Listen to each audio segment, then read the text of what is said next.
But I'm sorry, and now let me break it down. I'm sorry. I want to say that I'm sorry to my fans because you know what? Just when you think that 6ix9ine has been brought down, the controversial rapper finds a way to get back up again. And this time he's getting back up by making new music. I get money when I want to, I get me when I want to this whiskey when I want. As well as fans have some interesting thoughts on the matter as a whole. Be sure to like the video and subscribe to the channel. A quick recap. This watch. Well, I think like 2 people got it, but if you don't got this watch, we can't beef. Me and you are not in the same bracket. Before we dive into the latest that 6ix9ine has been doing both in the real world and online, trust us, he's been doing a lot on both. We need to take a moment and acknowledge the fact that the last 18 months or so for 6ix9ine has been one of the craziest in the history of rap. He was arrested on November 28th and was put in jail without bond or chance of release because he was being arrested for capital crimes that could have put him away for life. Not only that, he was arrested alongside his former partners in the 9 Trey Bloods. Yes! Man, you like school? Yo! A group that truly helped him get big in the rap world, which he paid back in kind by making a deal with the FBI, who were the people who arrested them all, and offered to snitch on the entire crew. Naturally, the FBI agreed. So throughout much of 2019, 6ix9ine went and snitched on the 9 Trey Bloods that were arrested with him, the other members of the group, and even people who weren't directly tied with them, like Jim Jones and Cardi B. 6ix9ine has officially become Snitch 9, and the world was getting all the details as it happened. As things went on, 6ix9ine was eventually sentenced to 2 years in prison, with his initial 13 months being time served. So thus he would get out in late 2020 as a result. But things took an interesting turn though with the global lockdown thanks to the epidemic. As a result of everyone getting sick and prisons not exactly being the safest places to stay healthy, 6ix9ine made a plea to the judge to release him from jail and put him under house arrest. He agreed. Thus, as of April 2020, 6ix9ine was put under house arrest under a secure location. More on that later, and will remain there for the rest of his prison time sentence, only being allowed to do certain things both in and without the house, such as going to his lawyer. But did that stop 6ix9ine from trying to figure out how to use the situation to his advantage? Not even close. But without even missing a beat, he started to think about how to make music while in quarantine, and he eventually got the judge to sign off on him making a music video in his backyard. He would use his security and whatever other tricks of the trade that he had access to in order to make things work, and this all culminated in a live stream and a music video that he called Gooba, the live stream part 1. I could never cooperate with the government and come back. Y'all could never do that. I'm a living legend at the age of 24 years old. 6ix9ine has been teasing a lot since he got out of jail, and not just the return of his music.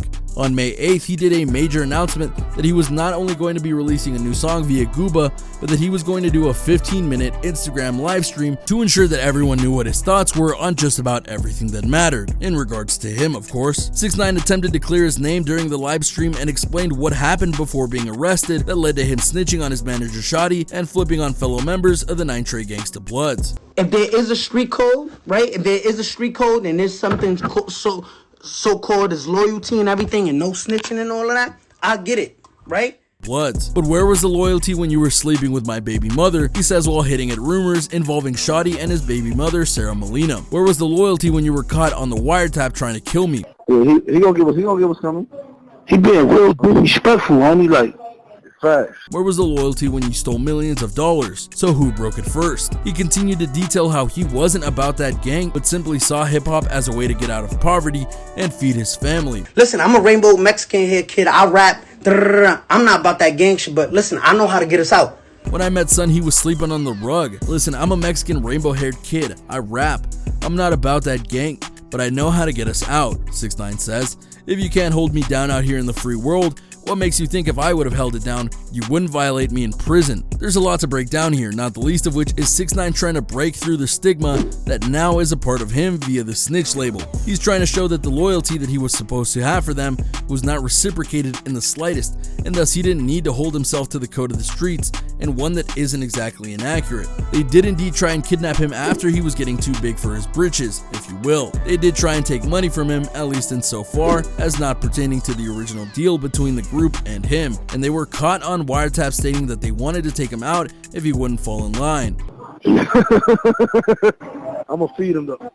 As for the Sarah Molina thing, it's a bit trickier to talk about because Sarah Molina is indeed the baby mama for 6ix9ine, and she's not happy about that. She has been one of the most vocal people in regards to trying to keep 6ix9ine locked up. So if 6ix9ine is using her name here, he's likely trying to throw shade on her to make himself look good and make her seem like a bitter ex. Either way, it's always fascinating to see how 6ix9ine tries to make things about himself instead of just being mindful of what is the truth. Case in point, live from the King of New York. Just watch right here. You a little boy to me. I'll kiss you on your forehead. You a little boy.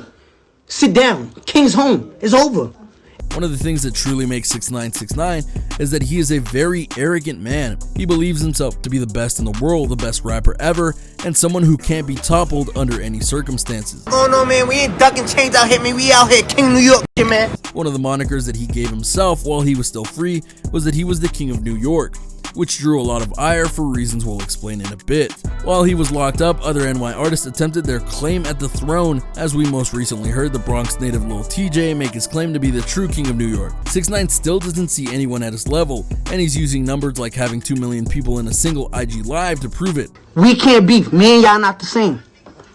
Why I keep hearing King of New York, King of New York? Y'all not the kings of New York. Look at the numbers. He says, for the King of New York, let's cut that out, little boy, sit down. If you don't got this watch, I'm not beefing with anyone from New York. If you don't got this watch, you're a little boy to me. I'll kiss you on the forehead. King's home, it's over. Where to begin with this one? As many have happily noted over the time of 6ix9ine's career, he's not the King of New York, and there are others who are more worthy of that title from him. And while it may be true that 2 million people turn into his IG livestream, the same can't be said of his record sales.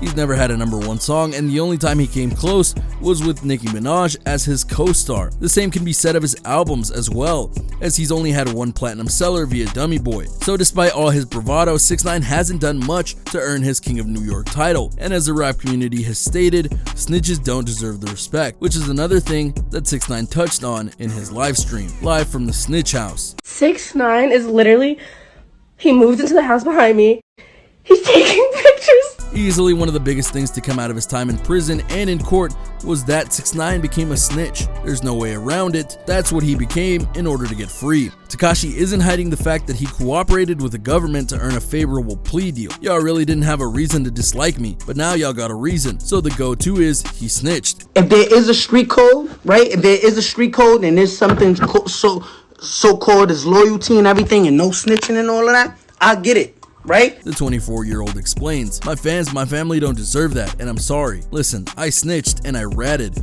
but who was I supposed to be loyal to? We noted this before, but this is actually a rather interesting question. Given that the 9 Trey Bloods were plotting to do various acts to him, including kidnapping, beatings, and possibly taking his life, what was the only true option for 6ix9ine here? Was there any true way for him to stay loyal to the group? The answer is yes, because 6ix9ine is only telling part of the story here, much like he often does when he's trying to get away with something. Because while it's true that the 9 Trey Bloods were going to come after him, they had reasons for doing so. Let's not forget that 6ix9ine came to the 9 Trey Bloods to help bolster and boost his rapping career. They would help him via influence to get his name out there, and he would return the favor with money and helping them get into various places. 6ix9ine not only accepted the deal, he willingly helped them do various things, which is why he got arrested in the first place. Part of these crimes was issues attacks on rivals via members of the group. So he was using the group to get back at people talking smack to him. He started to feel that he was better than the group and tried to renegotiate, and that didn't work out too well for anyone involved. So while it's true that he had reason to betray the 9 Trey Bloods, they too had a reason to get back at 6ix9ine. He being real disrespectful, homie, like, facts. My niggas done. Which brings us to the other problem. He says that his friends and family didn't deserve this, but the problem here is that there were other families and people who deserved justice because of the things that 6ix9ine alongside the 9 Trey Bloods, and yet he got to walk free pretty much after he blamed everything on them. That doesn't exactly sound like an accountable person, does it? I didn't do anything wrong. Where was that? So who broke it first? Alright, I get it. Don't fight fire with fire. I'm sorry.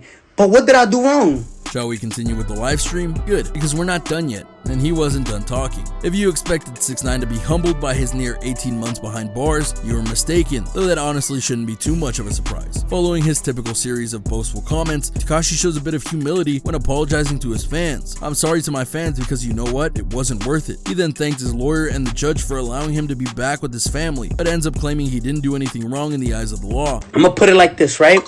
I love you guys. Thank you for helping me come back as strong as possible. I want to shout out my lawyer, Lance Lazaro. even though he struck a plea deal with the US government in January of 2019 for his involvement with the 9 Treys.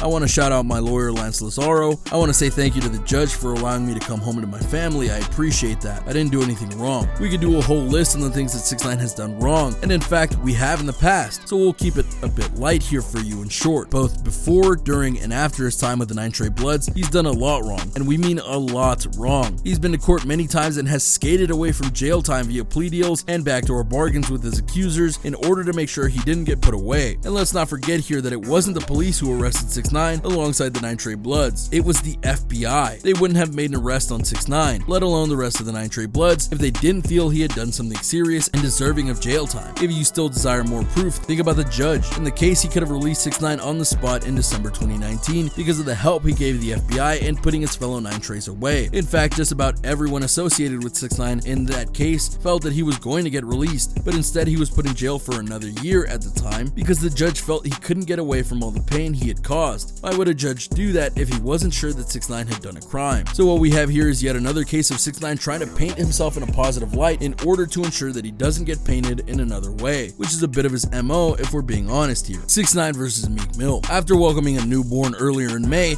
Meek Mill had a few things to get off of his chest regarding 6ix9ine's return to the music game. Needless to say, it wasn't a lot of positive stuff. I hope that Rat's going live to apologize to the people he told on or the victims. Y'all forget that Faster Rat Nipsey. He wasn't supposed to be on the streets. That's the only thing I'ma say because he left his baby mama and child like a coward as targets. Now you just an informant behind a keyboard trying to troll families you ruined, so it's not gonna hit the same. And by the way, I'm doing this for my sons, so you won't ever be around to impact their lives ever. I got way more money too. Don't even bring that up. I don't do the internet numbers, we do the bank. Tekashi welcomed his latest feud with open arms as he goes on to subliminally troll Meek about his belief that he's still a bigger artist than the Philly native. You lived your whole life trying to be a real and tried it on a kid like me, the Gummo rapper responds. For a rat to come home and do more numbers than you, I would be mad too. If a rat came home the way I came home and did more numbers than me, I would be mad. You have every reason to be mad. Look at these 1.6 million.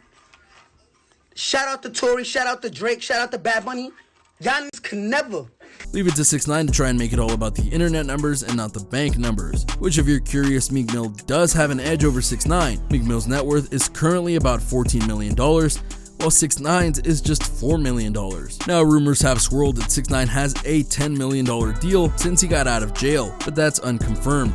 Even if it was true, Meek Mill would still be richer than 6ix9ine more than likely. Either way, Meek Mill is just one of the rappers who have made their feelings known about 6ix9ine and his snitching ways, which of course hasn't affected 6ix9ine at all, as you can see, because not only is he still talking smack, he's still making music too. Gooba. The fact that those is all true facts.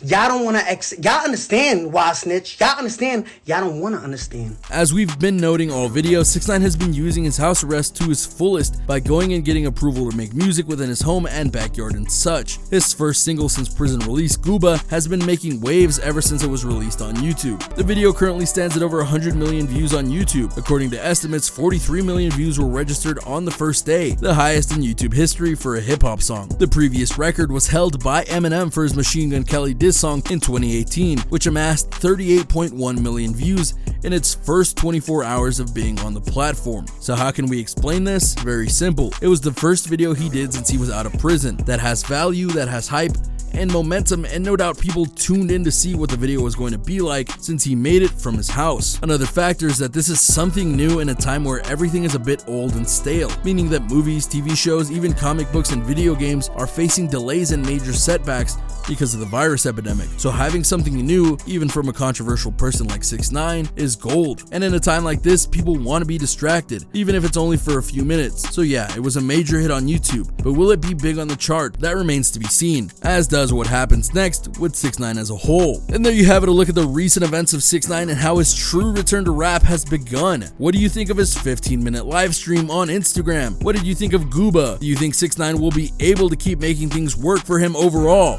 Let me know in the comments down below. Be sure to subscribe. I'm King Trending, and I'll see you next time. A simple reminder on how to enter our brand new giveaway. We will be giving away either an iPhone X Max, the new iPad mini, or a MacBook Pro. It's really your choice. So be sure to leave a like, comment the keyword, subscribe, and turn on notifications to enter the giveaway. It's really that simple. Go for it.